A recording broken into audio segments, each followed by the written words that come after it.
बिस्मिल्लाहिर्रहमानिर्रहीम। तो आज का जो हमारा लेक्चर है उसमें हम देखेंगे प्रॉपर्टीज़ ऑफ प्लाज्मा, यानी कि 4 स्टेट ऑफ मैटर जो है उसकी प्रॉपर्टीज़ को देखना है आज।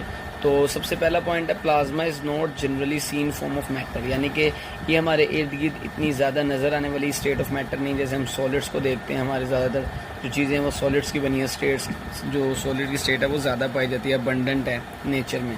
उसके बाद गैसेस जो एयर वगैरह है, और लिक्विड भी हम देखते हैं वाटर वगैरह बहुत ज़्यादा।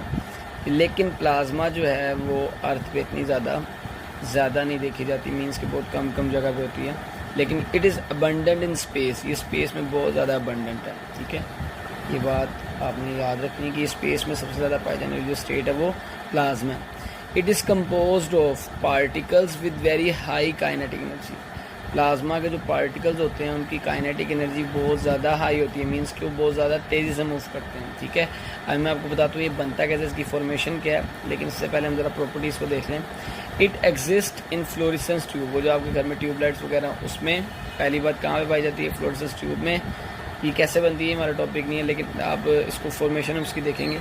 लाइटनिंग, ये जो थंडर क्लाउडिंग होती है इसमें जो बिजली आप देखते हैं वो भी प्लाज्मा होती है। एंड वेल्डिंग आर्क्स, इन सब में जो है वो प्लाज्मा एग्जिस्ट करता है। ठीक है, लास्ट पॉइंट है, इट इज़ कंसिडर्ड, इसको समझा जाता है partially ionised gas containing electrons, ions, photons, यानी कि आयंस भी होते हैं, इलेक्ट्रॉन्स भी होते हैं और फोटॉन्स भी होते हैं। फोटॉन्स कहते हैं packets of energy, packets of energy. तो अब मैं आपको बताता हूँ, फॉर एग्जांपल हमारे पास ये एक सॉलिड क्यूब है।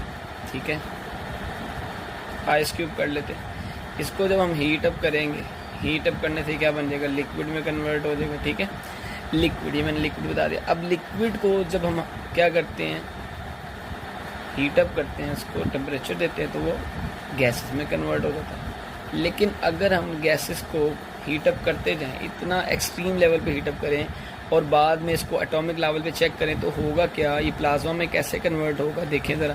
फॉर एग्जांपल गैसेस का एक एटम ले लें, मतलब ये गैस है, इसका जो एटॉमिक लेवल है उसको हम देखें जूम करके, तो ये इस तरह से एटम होंगे, इससे ये इलेक्ट्रॉन्स शेल में होंगे, प्रोटॉन्स होंगे, न्यूट्रॉन्स होंगे। जब हम अपने इसको हीट अप कर रहे हैं, हीट अप दे, इसको एनर्जी देते जा रहे हैं, तो होगा क्या कि इलेक्ट्रॉन्स अपने शेल से बाहर आ जाएंगे।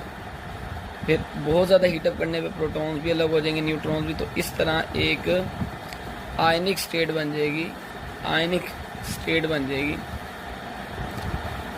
जिसको हम